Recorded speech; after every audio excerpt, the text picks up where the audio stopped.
Liam! 2 episodes in one day because Patrick Kane is a Ranger. You and I both have our jerseys on. Welcome in, everyone, to an emergency episode of Pucks and Brews, episode 38 of Pucks and Brews. As I always say, grab a drink of choice. I have tea, unfortunately, because it's too late to get coffee. Yeah, enjoy, get a drink of choice, sit back, relax, listen to some hockey talk. Liam, before we start, how you doing, sir? How do you think I'm doing? Patrick Kane is a New York Ranger. Come on. I mean, the day has finally come, the day that many Ranger fans have once dreamed about. And now not only do we add multiple players to this roster, another all-star in Vladimir Tarasenko a few weeks before this, and now the big fish, the three-time Stanley Cup champion, the surefire Hall of Famer, the best American-born hockey player of all time, and a player that is going to significantly help our chances of winning our first Stanley Cup since 1994. And this move, in my opinion, solidifies this Ranger team as one of the top 2 or 3 teams in New York Rangers history. And Patrick Kane has a big deal with that. So big day for me, big day for all of us. Big day for everyone indeed. This trade has been the worst kept secret in the NHL for mainly the last couple days, but pretty much for weeks at this point. And it is currently Tuesday, February 28th, 8:22 p.m. This trade broke officially from the Blackhawks and the Rangers within the last 10 minutes. And it's finally official. This is what we were waiting for to go and record. And yeah, dude, holy crap. We might actually win the cup this year. Yeah, we might actually win the Stanley Cup. And, like we talked about last episode yesterday, there are a lot of roadblocks to winning the Stanley Cup. It's not going to be easy, but this forward group right now is as battle-tested, playoff ready, and the chemistry is absolutely there. Artemi Panarin and Vincent Trocheck were growing some really nice chemistry prior to this trade. And you add Patrick Kane, and now Patrick Kane and Artemi Panarin, possibly the best winger-to-winger duo the NHL has seen in the last 20 years, is back together once more. And I can't wait to see how they're going to work well off each other, just like they did in Chicago. And again, playoff Artemi Panarin and playoff Patrick Kane. Playoff Patrick Kane. Put Panarin to the side for a second. Panarin is amazing. I'm wearing his jersey right now, but playoff Patrick Kane is a different animal, and I'm so excited to be able to enjoy that. Not watching as a Ranger fan watching the Blackhawks, but as a Ranger fan watching the Rangers and number 88 in this jersey. Damn right. And what this trade also does is solidifies our top 9. And not gonna lie, our fourth line's looking pretty good on paper too. Not gonna lie. Now, defense needs to get it together a little bit, but that's a different story. We got Patrick fucking Kane. Now, as we always do, let's break down the entire trade real quick.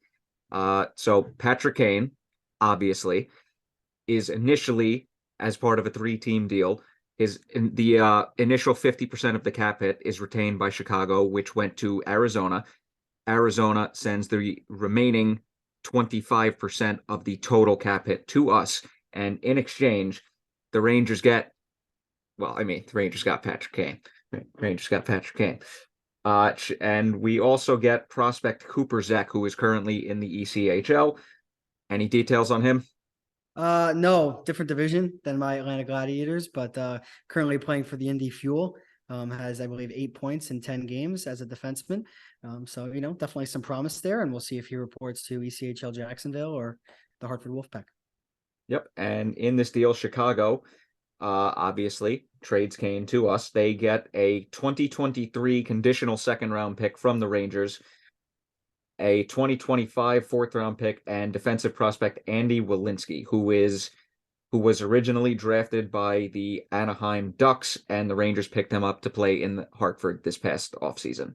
And Arizona gets a conditional 2025 third-round pick in just so random. And the conditions on this pick, I read the tweet from Arthur Staple, and I'm still confused. So the 2025 third condition will be it is either the regular New York Rangers third or better of the Rangers or Dallas's third if Niels Lundqvist has 55 combined points this season and next, which gives the New York Rangers a 2025 third from that deal. So either it's going to be the 2025 third that the Rangers already have, or the 2025 third that the Rangers are going to acquire from Dallas if Lundqvist meets that condition, whichever is the better of the picks. That's how I understand it. exactly. You put that together so much faster than my brain did, because my brain is still scrambled eggs from episode 37, which we recorded yesterday and released earlier today. That's right.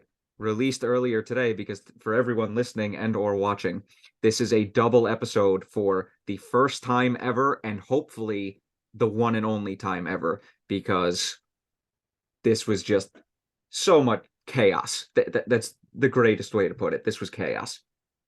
It was absolute chaos. And just for the record, Niels Lundqvist has 16 points this season. So take that what you will. So. But lastly, on Patrick Kane, before we move on to the next topic of this episode, put him, Gerard Gallant, I am begging you, please put him with Artemi Panarin and fucking leave him there. I don't want to see any of this line combination bullshit. I don't need to go through what I went through the first 26 games of the season. Put him on the opposite wing of Artemi Panarin and stick with it. I think one of the conditions of Patrick Kane coming here was that he would play with Artemi Panarin. I cannot envision any scenario, despite what the head coach may or may not want. For the record, I think that Gerard Gallant has enough sense to put Artemi Panarin and Patrick Kane together and stay with them. I think you would upset Panarin by splitting them up, and you would upset Kane by splitting them up. Like I just said at the beginning of the episode, there's no better duo, winger-to-winger duo in the NHL in the last 20 years. I mean, you'd have to go back to the 90s and the 80s, to figure it out. Lemieux and Gretzky and, for all that. But they're going to play together. I think Tarasenko is finding a place on the top line alongside Kreider and Zibanejad. So I think it's Kreider, Zibanejad, Tarasenko, Panarin, Trocheck, and Kane. Your kid line is your third line. And then Mott, Goudreau, and what am I missing? Jimmy Duncan, Jimmy Vesey. Jimmy Duncan, of course. Jimmy Duncan should be higher in the lineup, but that's just me. Well, probably not now because our top six is absolutely loaded. Our top nine is absolutely loaded. The top nine is absolutely loaded, indeed. You can make a legitimate argument that Chris Kreider is our worst forward right now. On the top nine. You could. And that's a pretty that's a team that's in a pretty damn good position, if I do say so myself. I would concur. And Chris Kreider scored 50 goals last year, despite his struggles this year. I mean, he still has, the potential to be an effective player in multiple areas of the game. But the bottom line is Patrick Kane should be playing with Artemi Panarin. He's going to make his debut tomorrow night at the Wells Fargo Center in Philadelphia against the Flyers. And man, I just hope we blow them the fuck out. That would be wonderful. That would really be wonderful to see. And, I want to see Patrick Kane score his first goal as a Ranger, just like Vladimir Tarasenko did in his first game. So, yes. And just to quickly finish off the trade, Arizona also sent to Chicago the signing rights to prospect Vili Saarjarvi. I butchered that so badly, I know for a fact, probably. A current 25-year-old prospect, unsigned, from Finland. And lastly, I did say that there was a condition on the second round pick. If the Rangers make the conference final this year, that becomes a first round pick in either 2024 or 2025. If it becomes a 2024 first, it is top 10 protected and would then become 2025. So basically, if all things go according to plan, that will be a 2024 first. Right. And one last time, the Rangers got Patrick Kane. Yes, we did. I believe we have some statements from Patrick Kane to read off as well. I have a shorter statement, and then Shade, you'll have the longer one. This is from Patrick Kane himself on the Twitter account. He said, Chicago, there are simply no words to express my family's love and appreciation for the Blackhawks organization, my teammates, the city, and the greatest fans in the world. For welcoming me here since being drafted, in 2007. Thank you for giving me a chance and supporting me.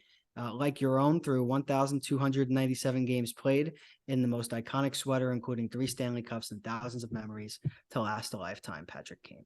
I think that's classy to, definitely express his thoughts to the Blackhawks organization. And I'm excited to hear what he says about joining the Rangers and specifically playing next to Artemi Panarin. But Shades, what do you got? Side note, real quick, 1,297 games, and he's only 34. That's impressive. That is very impressive.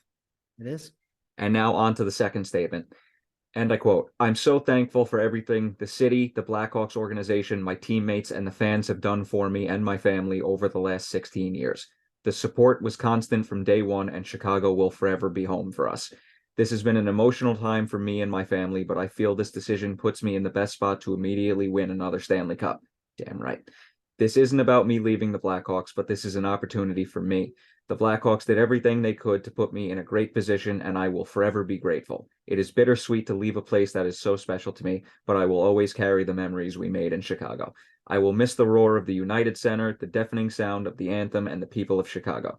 Together, we made memories that will last a lifetime, like the 3 Stanley Cup champions banners that will forever hang at the United Center.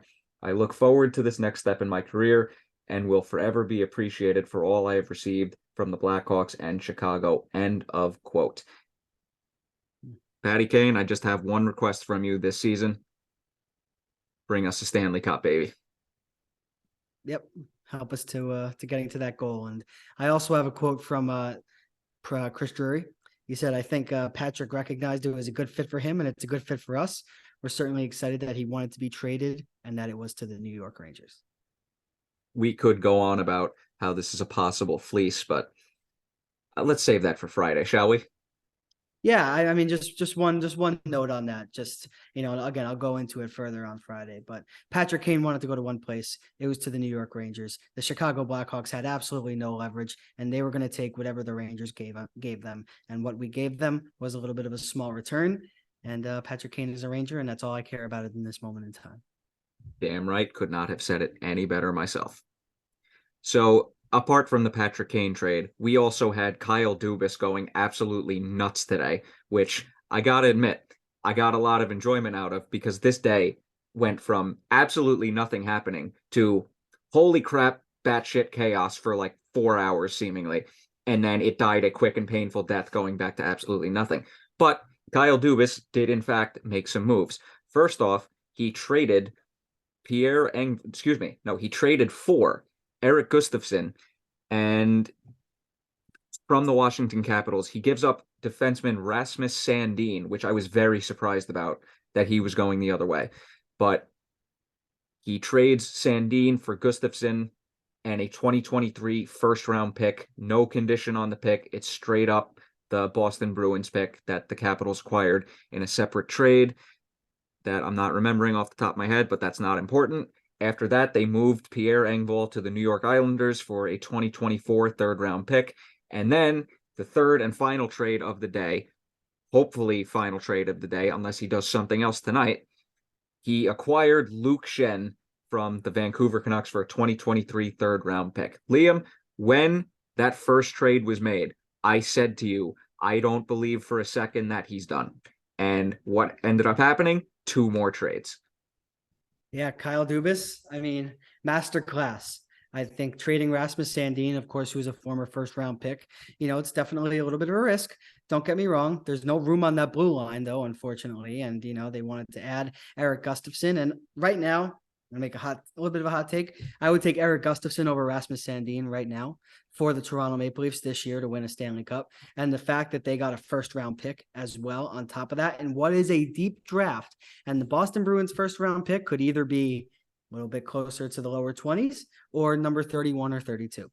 So it's going to be anywhere in between that range. And I think they can get a pretty decent prospect. So I think that's a good job for the Maple Leafs. And who knows, maybe they're going to take that draft capital and move that somewhere else to help acquire some goaltending depth or some defensive depth as well. So I don't think Kyle Dubas is done by any measure, but I think in this trade, just involving Rasmus Sandin, Kyle Dubas made his defense better and got himself a first-round pick that is potentially going to make his goaltending position better and his defense even better on top of that. But for the Capitals, I mean, it's a little bit of a risk giving up that first-round pick because essentially, right, you give up Garnet Hathaway, Dmitry Orlov, and Eric Gustafsson for Rasmus Sandin. So that just should show you about how much the Capitals value the young defenseman. But Sandin's going to be a very good player. He had very good underlying numbers for the Maple Leafs. And I think for a Capitals defense, Shades, we were just talking about it last episode. Weren't you telling me that the Caps have like what, one or two defensemen signed after this season? Now it's somebody. Now they have two, and now they have somebody to build out with in Rasmus Sandin. And this rebuild on the fly, it looks good for Washington. But I'm a little bit questioned about trading that first-round pick. It's bold. They better like Sandin, and they better see something in him that potentially he'll be a top-pairing defenseman. Because if he's not, could backfire. Interesting trade, though, on both sides, truly. And something major to note, after all these trades by the Maple Leafs, they have opened up enough cap space should they need to activate Matt Murray before the end of the season. But should they not activate him, like you said, this is yet another piece that they could possibly move before Friday. They still have a little under 3 days at the time of recording. So that first round pick could be very valuable to both the Maple Leafs in acquiring somebody and a team that they're trading with. And just speculation, I look at the Columbus Blue Jackets and Vladislav Gavrikov and Jonas Korpisalo, who is held out of the lineup for trade-related reasons today. So, Gavrikov, obviously, we talked about what happened with Columbus and Boston. Columbus is keeping him out for an extended period of time, which I know pisses you off, and it upsets me as well. And I think that the organization as a whole wants to come to a resolution with the player. I think that it's pretty clear that he is not going to stay with the Blue Jackets. So if they can swing this, if the Maple Leafs can swing Gavrikov, wow, this might be a better trade deadline haul than the Rangers had. Like just put together like all the players that they brought in: Lafferty, McCabe, Ryan O'Reilly, Noah Chari. I mean, holy moly, Eric Gustafsson. They were able to swing this trade too. Maple Leafs just got a lot better if they're able to add some more via this first round pick they got from Washington. Even if they don't trade that pick, I think Kyle Dubas, who I've been very critical of in the past, has done a phenomenal job so far this trade deadline. And I will for once give him credit because he's made a lot of smart moves that I think this team needed to make in order to get out of the first round. Will it happen? Time will tell. But part of me wants to see it just so, because I've said in the past, I would love to see Twitter and the internet overall just lose their minds. Yeah, his ass is on the line after this season. Yes, their it playoff is. Success is going to determine a lot, and they are locked and loaded for said playoffs. Locked and loaded indeed. So speaking of acquiring, I'm going to go a little bit on the opposite side of the spectrum here and say, let's go to a team that's selling. The Nashville Predators have gotten an absolute haul this trade deadline. Between the Tanner Jeannot and Nino Niederreiter trades that we talked about in last episode, today they made a deal with the Edmonton Oilers where they traded Matias Ekholm and a 2024 sixth round pick. In return, they got Tyson Barrie, prospect Reed Schaefer, a 2023 first, and a 2024 fourth. That is a haul. And if you really think about it, they could very well move and flip Barrie before the deadline on Friday and acquire even more picks and or prospects. Nashville has done a phenomenal job so far in getting values for the players that they have sold off. And you know what? I think you're right. And I think that's the reason, because they have exercised patience in the past with not selling off at deadlines. And they've been able to accrue multiple years of having one of the best defensive systems in the NHL. And their top six has a lot to do with that. Dante Fabro is still on the Nashville Predators. I would circle his name as a guy who could potentially get moved too. If they're going to move on from Ekholm, who is arguably their number one defenseman, it also makes you bat an eye at some other players as well. You look at Ryan McDonough, you look at Dante Fabro, those are three players that, including Ekholm, that could provide you a lot of value. And that's exactly what we saw in this trade. So I think it's good that Ekholm is now off of the Predators. And again, Barry Trotz and David Poyle, they just continue to just make excellent trades here. And, I don't know how much influence Barry Trotz is having in these decisions, but the capital, the draft capital that Nashville is acquiring and how much better that they're getting is clearly evident here. So good for them. Yes, and to finish up on the Nashville Predators, last but not least, they made a trade with the Rangers. They A did. very insignificant trade, unfortunately. The Rangers traded away Austin Rushoff. If I butcher his name, I apologize. And we gave away RIP future considerations. and just one more note on Ekholm. I just want to touch on Barrie as well. I think Barrie's going to do well over there. I don't think he's going to play a game for the Nashville Predators. I think he's going to get traded prior to the trade deadline. I think he's going to get moved. And as far as Edmonton, I mean, they acquire one of the best defensive defensemen in the league. So good for them. But remember, I remember also saying this about the Philadelphia Flyers acquiring Ryan Ellis from the Nashville Predators. And Ryan Ellis went over there and, unfortunately, he got himself injured, and I don't really know his status about the rest of his career. But, you got to be careful. I don't know how it's going to work out for Edmonton, but they just added one of the best defensive defensemen in the NHL. And I hope he stays healthy, and I hope it works out for them, because their defensive core as is right now on the defensive side of the puck is just not good enough. And I think this is a move Ken Holland needed to make. And if the asking price on Jacob Chikrin and Erik Karlsson was too much, this is not a bad backup. I wholeheartedly agree with you. This has definitely helped Edmonton come playoff time, but that is a discussion for another day. And there were a bunch of other trades that happened today as well. I'm just really going to bundle them all together because nothing was too major. A trade involving a former 4th overall pick in Jesse Puljujarvi is insignificant when he gets traded for the signing rights to a prospect. After all the things that have happened today, he gets traded from the Edmonton Oilers, Jesse Puljujarvi, that is, to the Carolina Hurricanes. In exchange, they get the signing rights to Patrick Quistela. If I butcher your names, I apologize. So that trade happened. Carolina gets a former 4th overall pick who still has potential, who could potentially help them. Yeah, absolutely. And I like Jesse Puljujarvi. I think he's a good two-way player. And I think, again, he's just one of those forwards that could potentially need a change of scenery. Look at Valerie Nichushkin with the Dallas Stars. Now, well, he's done with the Colorado Avalanche. I wouldn't be surprised if Puljujarvi goes over to Carolina and has some success. But if this is the move that Carolina is going to make after watching all the teams in the Metro and in the Eastern Conference, for that matter, load up for the postseason, they shouldn't be surprised when they fall off after all of these acquisitions around them start to make an impact in the standings and have some trouble in the first round, because I still think they're a step behind.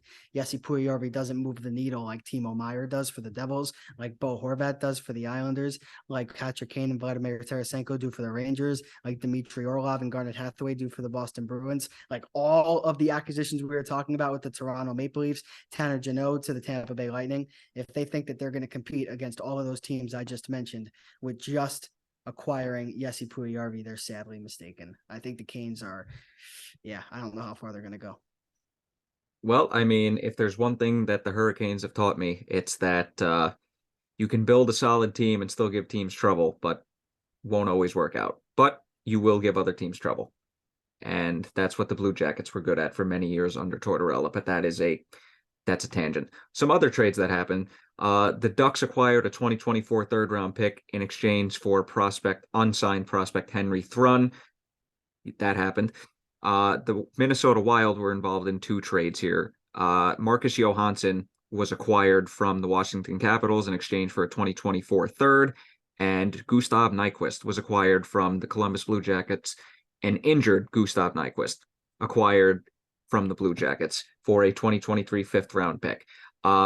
With how weak the West is and with everybody coming over to the Western Conference, I would say this gives Minnesota a slight edge come playoff time in the Western Conference.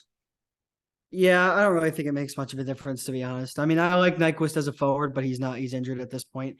And, I think he's going to work well with Kaprizov if that's where they decide to place him. I do think positionally it's a good acquisition on the part of the Wild. I think that they needed some more forward depth. Taking a look at exactly where they are in the playoffs at this point, they are. Where is Minnesota? Okay, so they're third in the Central Division, so they'd be going up against the Colorado Avalanche. Does acquiring Gustav Nyquist change that? No, still think the Avalanche sweep them, or win in 5 games. So again, we'll see. Maybe Bill Guerin is not done, but he's rebuilding on the fly here, or not rebuilding, retooling on the fly here. So we'll see. Yes, we will. And last but not least, before we hit the outro, there's still some speculation on some players that have not been moved yet / might not be moved. Only time will tell. But if any other trade happens from this point forward, we will talk about it in the next episode because we're coming off an hour, 43-minute episode, technically yesterday that we put out to the public earlier today. And this one is going to be a rapid fire under half-hour episode, which I hope everyone's enjoying so far because we're going, whew, man, spicy chaos. Just a celebration. And a celebration, absolutely. So the remaining players are Erik Karlsson, Jacob Chychrun, Jonas Korpisalo, and Vladislav Gavrikov, who the latter two names I just mentioned, you talked about earlier in the episode, how they could possibly be on the move to Los Angeles or another team you brought up. Brain is still scrambled eggs, but yeah. Well, the rumblings, the most recent rumblings are what you said, Korpisalo and Gavrikov to LA. So again, we'll see if that comes to fruition, but I think that would be an interesting tandem, and especially that Korpisalo got scratched from the lineup for trade-related reasons. And also, Nick Bjugstad was scratched for the Coyotes tonight for trade-related reasons as well. So interesting. Just to say something on Erik Karlsson, Jesus, like I said, brain is scrambled eggs. As of a couple days ago, Mike Greer did not ask him to waive his no trade clause or no movement clause, whichever one it is. So at this point, I would honestly be kind of surprised if he did get moved. Yeah, I think that there was one interested team in Erik Karlsson and one team that probably could have made it work by trading out a big defensive contract, and that's the Edmonton Oilers. They already made their decision to trade with the Nashville Predators and acquire Matias Ekholm. So I can't really think of a team, to be honest, that would have any interest in acquiring Erik Karlsson at this point. So it's best to hang on to him. And EK did make some interesting points earlier in the week where he said that he, kind of stinks that the team's going through a rebuild. Yeah. But kind of made his bed. He signed an $11.5 million contract. I mean, his contract sucks, but he signed it. So if anybody wants to get upset that he's not moving on from the San Jose Sharks, he should be upset at himself for signing such a lucrative deal and backing himself into a corner with one team. I'm just happy to see that he's having a major career resurgence this year after dealing with so many injuries the last couple of years. Oh, so am I, but it's being wasted. It is 100%. No. So, like I said, this was a quick rapid fire episode after yesterday's just insanely long, jam-packed, loaded episode. This one was a celebration of the Rangers finally getting Patrick Kane after the trade became officially official after like 5 hours of the initial return being leaked. And Patrick Kane's a Ranger, arms raised yet again. And I got nothing. I got nothing else. I'm all tapped out. Liam, how you got anything? I am all tapped out. Can't wait to see him play with this guy. Yes, I still have my Reebok Hank jersey. Of course. I did not buy an Adidas jersey. Just saying. Fun fact before we end the episode, Artemi Panarin's first NHL goal scored assisted by Patrick Kane on Henrik Lundqvist. That is a fun fact. That's interesting. This episode is about Patrick Kane. I'm wearing a Panarin jersey. You're wearing a Lundqvist jersey. And Patrick Kane is a New York Ranger. Just brings it all together. Full circle. Damn right it does. And I'm looking so forward to the game tomorrow and the rest of the season because Patrick Kane is a Ranger. Thank you, everyone, for watching and or listening. This has been an emergency episode 38 of Pucks and Brews, as always, I'm your host, Michael Sparacino, alongside Liam the Shellmaster Godimer. I don't even remember if I did the full intro at the beginning, because like I said, brain is scrambled eggs. Follow us in on our social medias listed in the description below. And once again, Patrick Kane is a Ranger. Yes, he is.